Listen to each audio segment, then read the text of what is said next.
আসসালামু আলাইকুম, কেমন আছেন সবাই? আমি ডাক্তার এমডি সারোয়ার, সবাইকে জানাচ্ছি আন্তরিক শুভেচ্ছা। আজ আমরা আলোচনা করব তরুণদের মধ্যে হার্ট অ্যাটাকের প্রবণতা কেন ইদানিং বেশি হচ্ছে। আপনারা জানেন আগেকার দিনে হার্ট অ্যাটাকগুলো হয়তো সাধারণত 60 বছর বা তার চেয়ে পরে, অর্থাৎ বয়স্ক মানুষদের মধ্যে যাদের ডায়াবেটিস, হাইপারটেনশন বা অন্যান্য কোমরবিডিটিস আছে।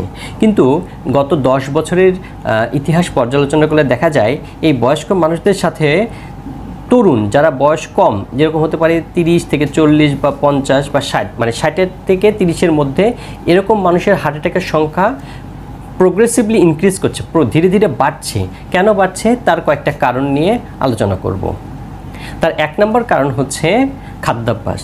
আমাদের খাদ্যাভ্যাস হচ্ছে আমরা যে ফাস্ট ফুড বা বিভিন্ন ধরনের স্পাইসি ফুড খাই, যেগুলো আমাদের উচ্চ রক্তচাপ করে, আমাদের রক্তনালীতে চর্বি জমাট বাঁধতে সহায়তা করে।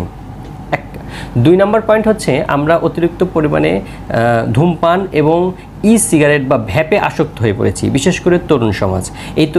এই সিগারেট বা এই ভ্যাপে আসক্তি হওয়ার কারণে যে রক্তনালীটা আছে, এই রক্তনালীগুলো অনেক বেশি শক্ত হয়ে যায়, যার কারণে এই শক্ত রক্তনালীগুলোতে রক্ত চলাচল সহজে বন্ধ হতে পারে এবং হার্ট অ্যাটাকের মতো ঘটনা ঘটে।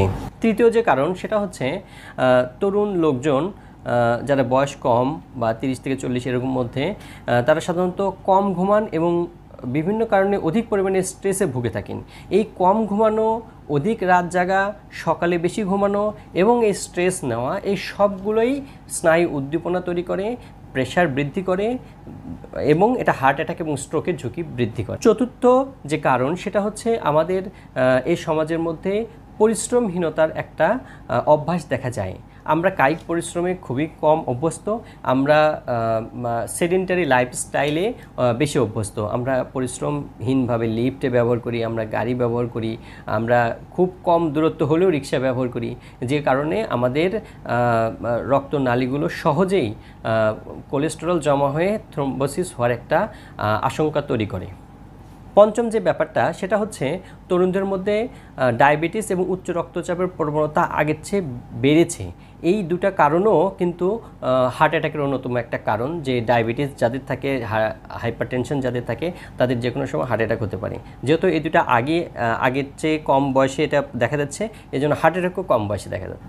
ষষ্ঠ এবং সবচেয়ে ইম্পর্ট্যান্ট সেটা হচ্ছে কারো যদি পরিবারের হিস্ট্রি থাকে হার্ট অ্যাটাকের বা হার্টের সমস্যা, তাহলে সে পরিবারের অন্যান্য সদস্যদের খুব কম বয়সে এবং ধীরে ধীরে আরও বেশি কম বয়সে হার্টের সমস্যা বা হার্ট অ্যাটাক হওয়ার সম্ভাবনা হয় বা থাকে। ধন্যবাদ সবাইকে আমার সাথে থাকার জন্য। আসসালামু আলাইকুম।